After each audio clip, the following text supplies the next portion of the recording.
Okay, so for today we're going to focus on empirical formulas and how we can use the mole in order to be able to determine what those formulas are. So what we have to keep in mind is that every single formula is based on a molar ratio. So in this question, we have our first one that has 1.245 grams of nickel and 5.381 grams of iodine. Since we're looking for molar ratios, then that means we have to first figure out how many moles we have. So for nickel, we're going to look up its molar mass on the periodic table, and it's 58.69 grams for every 1 mole. And for iodine, it is for every 1 mole, there's 126.90 grams. So for the nickel, we have 1.245 divided by 58.69. So we have 0.0212 moles. And for iodine, we have 5.381 divided by 126.9. So that's going to give us 0.0424 moles of the iodine. So now what we want to do is the second step, once we find how many moles we have from the grams, we're going to figure out what is the molar ratio. So for nickel, we have 0.0212 moles, and for iodine, we have 0.0424 moles. So what we want to do is we want to divide by the lowest number of moles so that we can figure out what is the multiple of that value. So this nickel value is the smaller value, so we're going to divide by 0.0212 moles. And we're going to divide that by 0.0212 moles. And for nickel then, we get a value of 1. For iodine, we get a value of 2. So what that means is the formula for this particular compound is going to be NiI2. That's your formula of your compound. Okay? So let's go ahead and look at the second one. So for the second one now, we have barium. We have 2.677 grams of barium, and our compound contains 3.115 grams of bromine. And again, we want to find the empirical or the simplest formula for this compound. So our first step is we're going to convert that into moles. So for barium, our molar mass is 137.33 grams in every 1 mole. And for bromine, it's 79.90 grams for every 1 mole. So we're going to take 2.677 divided by 137.33, and we have 0.0195 moles of the barium. And for the bromine, we're going to take 3.115 divided by 79.9, and that gives us 0.03899 moles. So now again, we have to figure out the molar ratio. So for the molar ratio, we're going to look at, here's barium. We have 0.0195 moles. And then we have bromine, which is 0.03899 moles. So once again, we're going to divide by the lowest number of moles because we want these to be multiples of, because if we divide it by the highest number, we're going to get fractions of. So we want multiples of. So we're going to divide by 0.0195 and divide by 0.0195. So we get 1 for barium. And then we're going to take 0.03899 divided by 0.0195. And we get 1.999, which means that's going to be rounded to 2. So that's going to give us the chemical formula then of BaBr2. Which, if we look at the formula, it actually makes sense because barium is in group 2, so it's positive 2. Bromine is in group 17, so it's -1 as an anion, so there would be 2 of them. So the formula actually makes sense. Okay, so now let's go into the third one. Okay, so for the third one, this one's just a little bit different in that this time we're going to have 3 elements. So we have 2.128 grams of beryllium.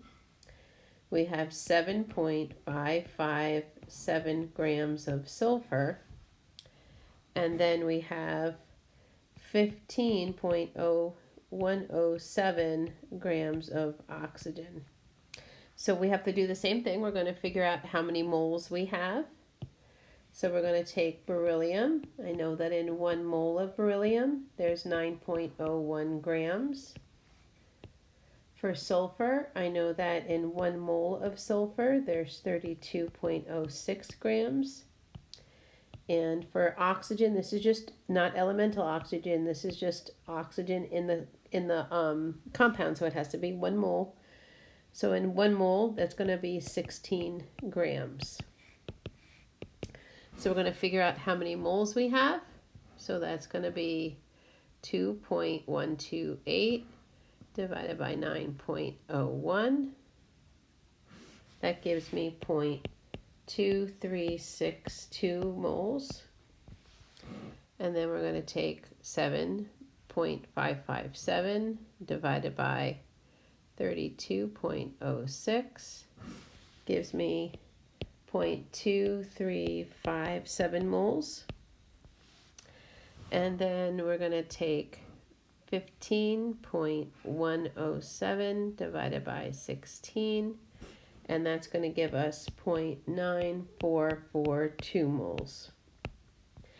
So we're going to do the same, but this time we're going to do it 3 times. So for beryllium, we have 0.2362 moles. For sulfur, we have 0.2357 moles. And for oxygen, we have 0.9442 moles. So we're going to divide by the lowest number. The lowest number is the 0.2357.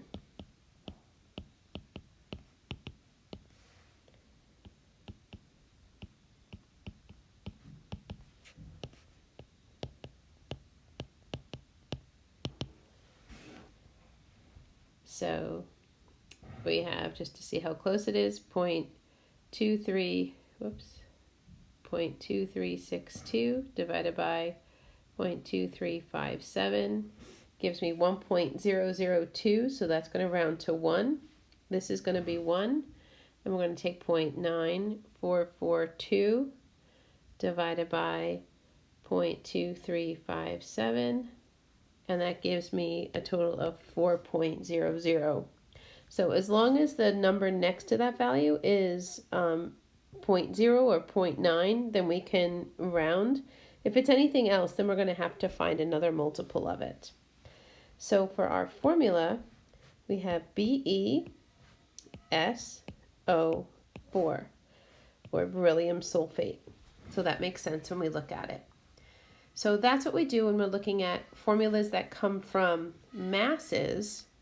Now we're going to look at formulas that come from percentages.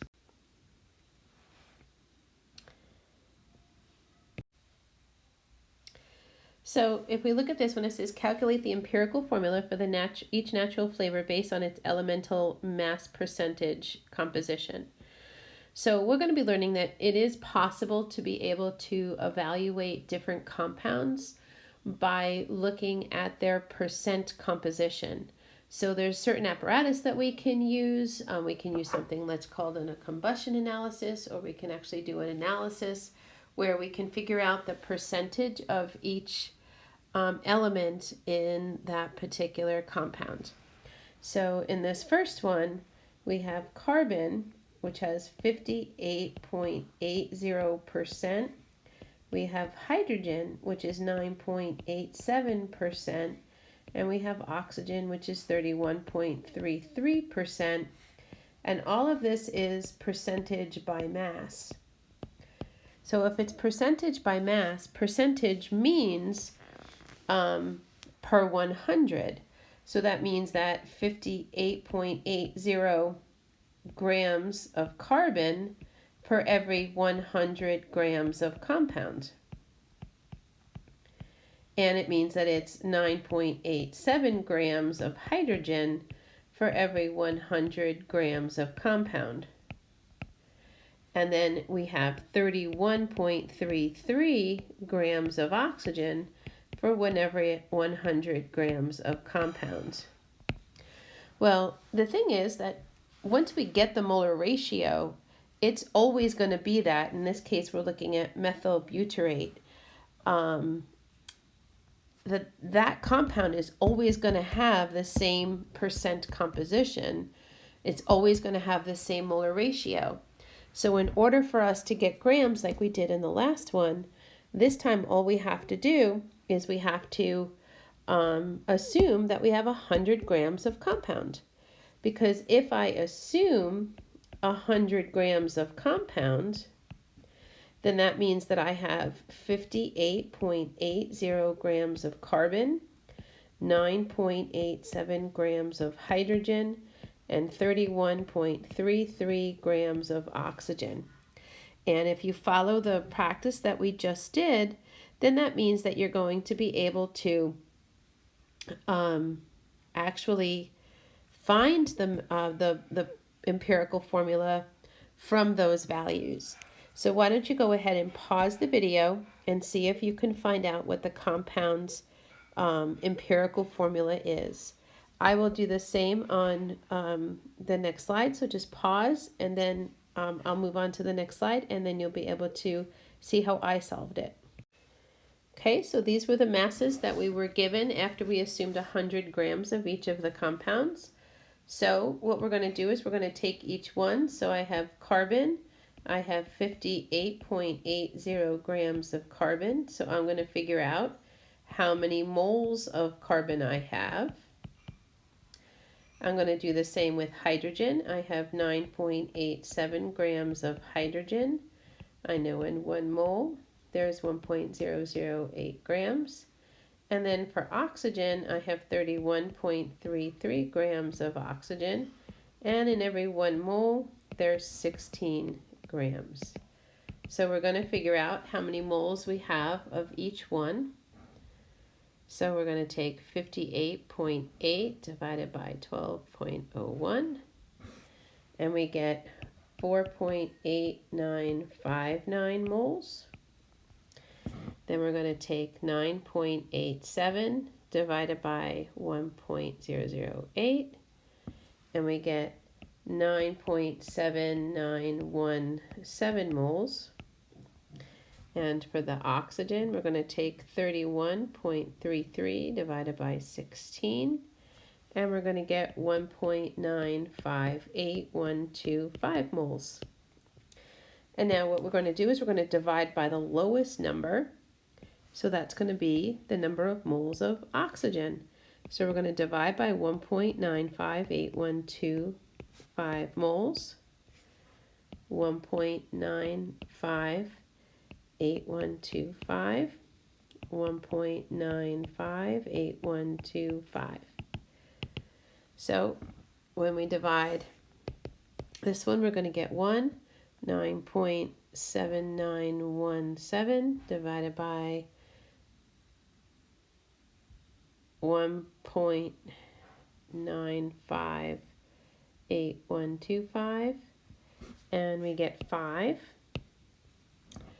and then 4.8959 1.959 divided by 1.958125, and we get 2.5. So this is going to be just a little bit trickier. So if I have 2.5, I can't make that carbon 2.5, hydrogen 5, and oxygen 1. So what I want to do is make this the smallest whole number ratio that I can have. Well, I know for 2.5, if I multiply it by 2, that's going to give me 5. But I have to maintain the same ratio, so that means I have to multiply everything by 2. So that means that my ending formula is going to be C5H10O2. That's the formula that you were looking for. Okay, so let's try one more.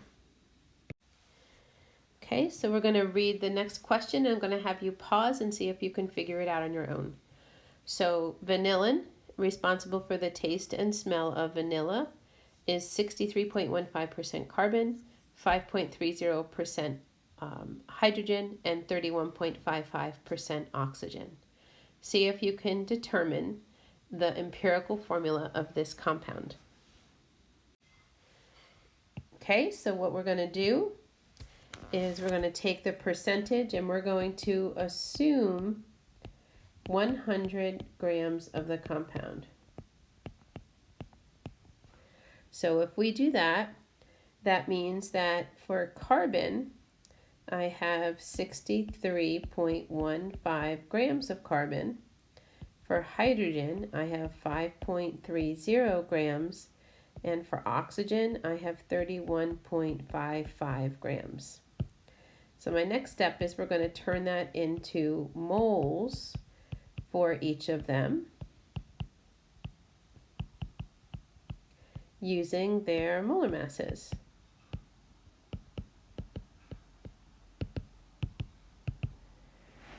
So from there, we're going to take 63.15 divided by 12.01 gives me 5.2581 moles of carbon. And we're going to take 5.30 divided by 1.008, and we're going to get 5.258 moles of hydrogen. And then for oxygen, I'm going to take 31.55 divided by 16, and that's going to give me 1.9719 moles. So now, in order to figure out the smallest whole number ratio, we're going to divide by the lowest number. 1.9719 divided by 1.9719 divided by 1.9719. So when we look at it, we have 5.258 divided by 1.9719, and that's going to give us 2.67 for both of them. Oops, wrote that wrong.